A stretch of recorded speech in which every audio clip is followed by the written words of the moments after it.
ঝড়ের মাস বৈশাখ। এই বৈশাখের মতোই রবি ঠাকুরের জন্ম। সোনার আশ্বিনে নয়, হিমের রাতের অঘ্রাণে নয়, ফুল রাঙানো ফাগুনে নয়, এই খর ক্ষিপ্র বৈশাখেই তাঁর জন্ম।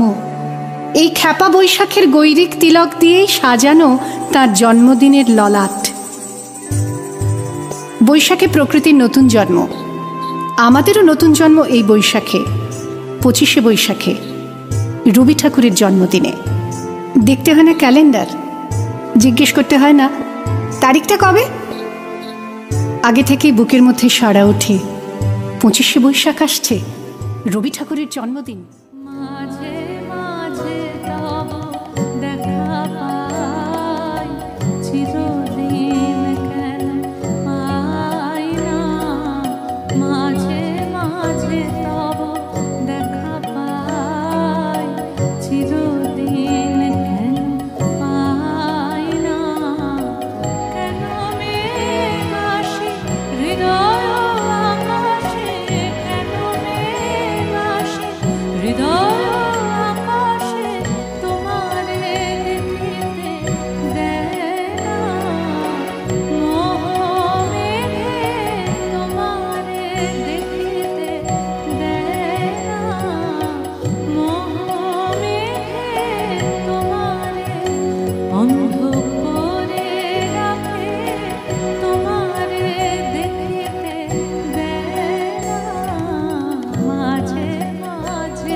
চারপাশে নীলে লালে সবুজে হলুদে রঙিন ফুলের আলপনা, মাঝখানে খয়েরি রঙের সুতোয় রোজ দুপুরের না ঘুমানো চোখে কাজের ক্লান্ত অবসরে বোনা হয়ে চলেছে সেই 4টে লাইন।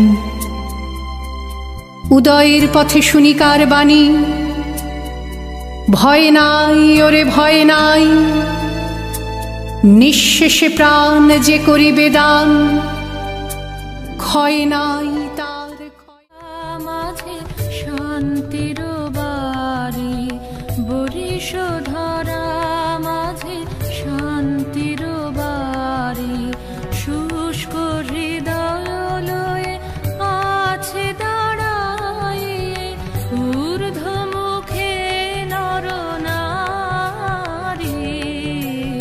বরিশ ধরা মাঝে শান্তির বাড়ি, বরিশ ধরা মাঝে শান্তির বাড়ি। শুধু কি সূচি কাজে? না, বিদেশকে চোখের সামনে দৃষ্টান্ত করে রাখার আন্তর্জাতিকতা রবি ঠাকুরের।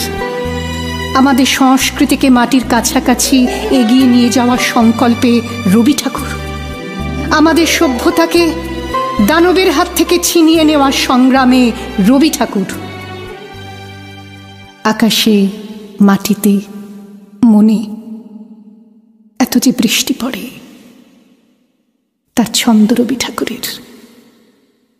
এত যে ফুল ফোটে, তার গন্ধ রবি ঠাকুরের। তাই প্রতিদিনই তাঁর জন্ম, কোনো দিনই তাঁর মৃত্যু নেই। কালের কালা পাহাড় এসে কোনো দিন যদি ভারতবর্ষ থেকে সমস্ত ঠাকুরের পুজোর প্রদীপ নিভিয়ে দিয়ে যায়, তবু একটি ঠাকুরের বেদি চিরকাল থাকবে মাটির সঙ্গে গাঁথা। কোন ঠাকুর? রবি ঠাকুর।